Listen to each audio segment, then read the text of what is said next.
Me za ku ce game da abubuwan da suke faruwa tsakanin wato jarumi Adam A Zango kuma mawaƙi Adam A Zango da wannan babbar jaruma? Kar ku manta da cewa akwai maganganu da yawa da suke ta yawo musamman ma dangane da cewa wato Adam A Zango zai iya da wannan babbar jaruma kamar yadda wasu da yawa suke ta hasashe, inda aka yi waiwaye da yanayin mu'amalarsu da kuma yanayin chat ɗin da suke yi har ma wato yanayin tafiye-tafiye da suke yi tare. Sai dai abin mamaki anan shine Adam A Zango bai taba fitowa social media ya bayyana cewa shin ga jarumar da yake so ba, sannan kuma bai taba fitowa ya bayyana cewa ko a fim ya ce bari ya fim da ita ba, sannan a tarihin rayuwarsu ma tun da suke wato iya bidiyon waka ɗaya suka taba yi da ita, kuma bidiyon waka ɗin ma ba wai da iyayi ta kadai ba, wato jarumai mata ne da yawa a ciki. Mutane da yawa suna matukar mamaki game da wayannan soyayya ta babban jarumi Adam A Zango da kuma wannan baiwa Allah wanda kowa ya riga ya sani a cikin fim ne Izaso, a iya shi kadai ta suna kuma a iya shi kadai ta samu ɗaukaka,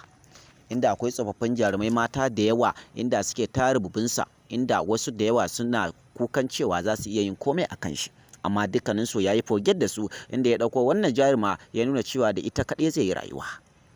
Wasu da yawa suna mamaki cewa ya aka yi Adam A Zango ya ɗauko wannan jaruma, sai dai mutane da yawa masu hasashe da yawa sun tabbatar da cewa ya zaɓo ta ne ba don komai ba sai don ganin cewa kamar yadda shi ma ya taɓa yin aure, ita ma ai ta taɓa yin aure.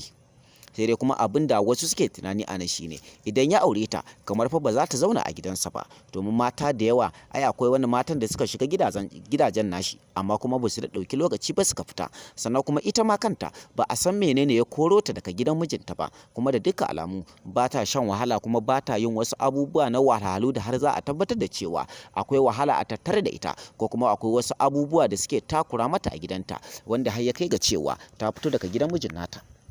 Kuma abin takaici anan shine kar ku manta da cewa har fa 'ya'ya tana da su a cikin gidan mijin nata. Shin menene yasa ta baro 'ya'yan nata idan har za ta iya zaman aure a wani gida? Kuma kar ku manta da cewa a fa lokacin idan ta bai waye ba, kuma kanta bai waye ba, ba ta saba mu'amala da mutane da yawa ba, kuma sannan ba ta saba mu'amala da kuɗaɗe daban-daban ba. A yanzu kuwa kanta ya waye, tana ganin cewa ta